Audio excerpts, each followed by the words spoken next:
को चिन्हित करने लगा, उन्हें गद्दार, देशद्रोह, तरह तरह के नामों से पुकारने लगा। वो एक तरह से जैसे चुनाव के समय पहले बाहुबली हुआ करते, उसी तरह से अब ये सूचना के नए बाहुबली, ये सारे लोग लठायत हैं। इनका काम आपको सूचना देना नहीं है, बल्कि यहां की सूचना कहीं और ना पहुंच जाए उसे रोकना है। ये सूचना के लठायत हैं ये सारे जो अभी आए हैं। ज्यादा झूठ का हमला हुआ तो मीडिया ने झूठ से लड़ाई नहीं की, दोस्ती कर, और इस लड़ाई को लड़ा कौन? बाहर के लोग, ऑल्ट न्यूज, बूम लाइव, इन सबको आउटसोर्स कर दिया गया कि जो फेक न्यूज है इसका खंडन करना, इसको बताने का काम हम नहीं करेंगे। क्यों? क्योंकि फेक के समर्थन में जिस तरह के फेक न्यूज मटेरियल का इस्तेमाल होता है और जिस तरह से वो पर्दाफाश करता है, वो कमाल की बात है। तो ये सपना, ये करने का सपना मीडिया के भीतर के लोगों का होना चाहिए था, पर उसका नहीं है। जो हर 30 तारीख को ट्विटर पर अनाउंस करता है कि मुझे इतने पैसे की जरूरत है, अभी 1 लाख ही आए हैं, आप कुछ और पैसे दो। लेकिन विज्ञापन, और आप सब पैसा दे रहे हैं अखबार को, वो बंद कर दीजिए। आज से वो पैसा मुझे भेज दीजिए, मैं अच्छे अच्छे शर्ट खरीद के आपको तस्वीरें भेज दूंगा कि आपके उस 250 रुपए से देखिए कोई तो खुश है इस देश में। तो वो बंद कर दीजिए, नहीं तकलीफ होगी लेकिन बंद कर दीजिए वो काम। और बहुत सोच समझ, छोटी मीडिया के पत्रकारों ने अपने भीतर के पत्रकार की पहले हत्या की, ये बहुत जरूरी। तो ये सब बहाना भी अब समाप्त हो गया है, मीडिया ने उसे उतार दिया और एक ऐसा मॉडल विकसित हुआ है जिसे देखकर कोई भी अब आश्वस्त नहीं हो सकता कि हमारा लोकतंत्र सुरक्षित है। यही वो मीडिया है जो 2014 के पहले नागरिक पत्रकारिता की बात करने लगा था, सिटीजन जर्नलिज्म के नाम से।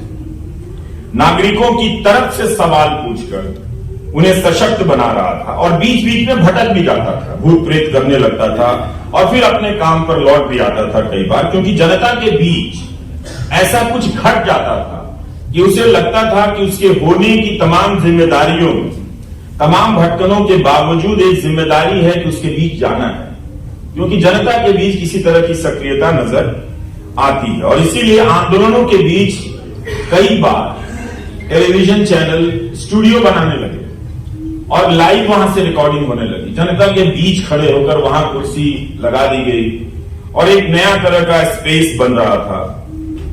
तो वो अक्सर वो जाता था क्यों जनता के पास? वो इसलिए जाता था कि वो अपने होने की शक्ति उसी से ग्रहण करता था कि ये हमारी ताकत है, ये हमारे पाठक हैं, ये हमारे दर्शक हैं। 2014 के बाद से मीडिया ने अपनी शक्ति के उस स्रोत को बदल लिया, वो सोच ही खत्म कर दिया कि हमें जनता से शक्ति नहीं लेनी है। सरकार से शक्ति लेने लगा और पूछना बंद कर दिया सरकार से, जनता से पूछने लगा। आपको चिन्हित करने लगा, आपके लेखकों को चिन्हित करने लगा, उन्हें गद्दार, देशद्रोह, तरह तरह के नामों से पुकारने लगा।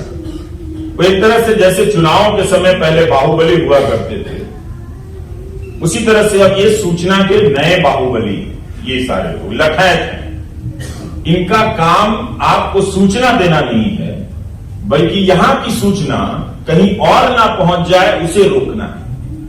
ये सूचना के लठायत हैं ये सारे जो अभी आए हैं।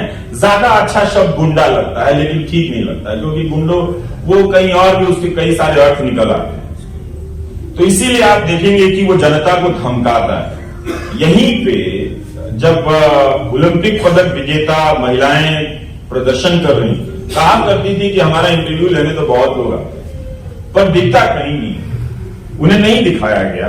और जब किसान आंदोलन करने गए तो बिना जाने पड़ताल किए मीडिया ने झट से उन्हें आतंकवादी कह दिया। ये कभी नहीं हुआ। जिन्हें अन्नदाता कहा जाता था, पता नहीं किसानों के लिए कितनी अलंकृत शब्दावलियां विकसित कर दी गई थी कि ये हैं वो हैं, उन्हें एक झटके में आतंकवादी कह दिया गया, आंदोलनजीवी कह दिया गया।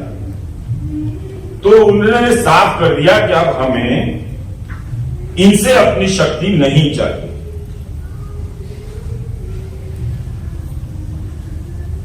तो जब मीडिया जनता का ही विरोधी हो जाए, विपक्ष का विरोधी हो जाए, तो उससे उम्मीद करना कि वह किसी तरह से संविधान का पालन करेगा, अपने खाली समय को बर्बाद करना है। मैं तो नहीं करता। लोकतंत्र विरोधी होने के लिए जरूरी था कि मीडिया, जनता और विपक्ष दोनों को बाहर कर दे अपनी परिभाषा से, और अपने काम से उसने कर दिया। इसलिए 2014 सिर्फ तारीख नहीं, बदलाव का युग है। इसके बाद एक चीज की और जरूरत थी, सूचना को बाहर कर देने की। वो काम भी बहुत आसानी से किया गया।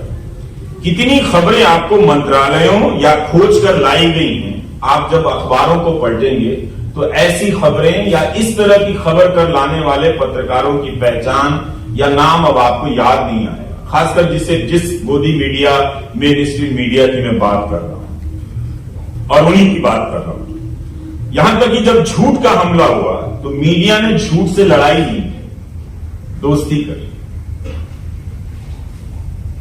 और इस लड़ाई को लड़ा कौन? बाहर के लोग। ऑल्ट न्यूज, बूम लाइव, इन सबको आउटसोर्स कर दिया गया कि जो फेक न्यूज है इसका खंडन करना, इसको बताने का काम हम नहीं करेंगे। क्यों?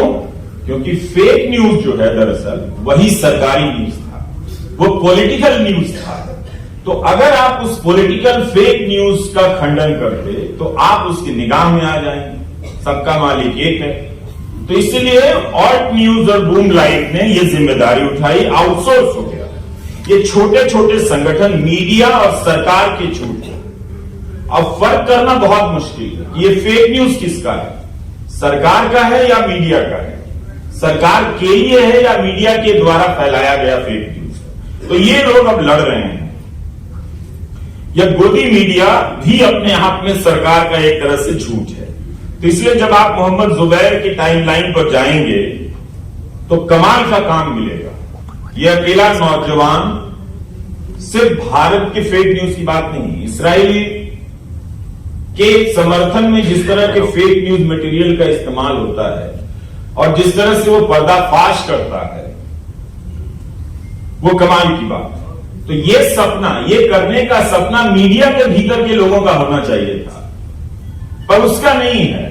जो हर 30 तारीख को ट्विटर पर अनाउंस करता है कि मुझे इतने पैसे की जरूरत है, अभी 1 लाख ही आए हैं, आप कुछ और पैसे दो। लेकिन विज्ञापन, और आप सब पैसा दे रहे हैं अखबार को, वो बंद कर दीजिए। आज से वो पैसा मुझे भेज दीजिए, मैं अच्छे अच्छे शर्ट खरीद के आपको तस्वीरें भेज दूंगा कि आपके उस 250 रुपए से देखिए कोई तो खुश है इस देश में। तो वो बंद कर दीजिए, नहीं तकलीफ होगी लेकिन बंद कर दीजिए वो काम। और बहुत सोच समझ के बोलता हूं। तो आए दिन ये नौजवान, अब इसने, और हर दिन ये जो समाचार एजेंसी है ANI, इसके न्यूज को वो कितनी बारीकी से पकड़ता है। कई बार इस तरह से पकड़ता है कि डिलीट करना पड़ जाता है ANI को अपने ट्वीट से। हर समय वो पर्दाफाश करता है, तो वो लगातार, तो पता है कि हर समय में मीडिया के भीतर एक विषय बनता है और उस विषय के हिसाब से जो योग्य पारंगत लोग होते हैं वो ले आए जाते हैं कहीं से, लेकिन कहीं नहीं। क्योंकि सारे अखबार के मालिकों को, चैनल के मालिकों को पता है कि जो फेक न्यूज है, जो व्हाट्सएप यूनिवर्सिटी का प्रोपेगेंडा है, वो साहब का है, आप उस पर हाथ मत डालो। ये काम करना आपका नहीं है, बल्कि हो सके तो उसी में से लेके कुछ अपनी शाम का डिबेट निकालो। तो आज मीडिया के झूठ से लड़ने के लिए एक मीडिया चाहिए, अपने दम पर आपको ही खड़ा करने की जरूरत है। इसीलिए कहा कि जो मौजूद नहीं है, जिसका अस्तित्व नहीं है, जो भारत में है ही नहीं, उस मीडिया पर बोलना कितना मुश्किल है। गोदी मीडिया के पत्रकारों ने अपने भीतर के पत्रकार की पहले हत्या की। ये बहुत जरूरी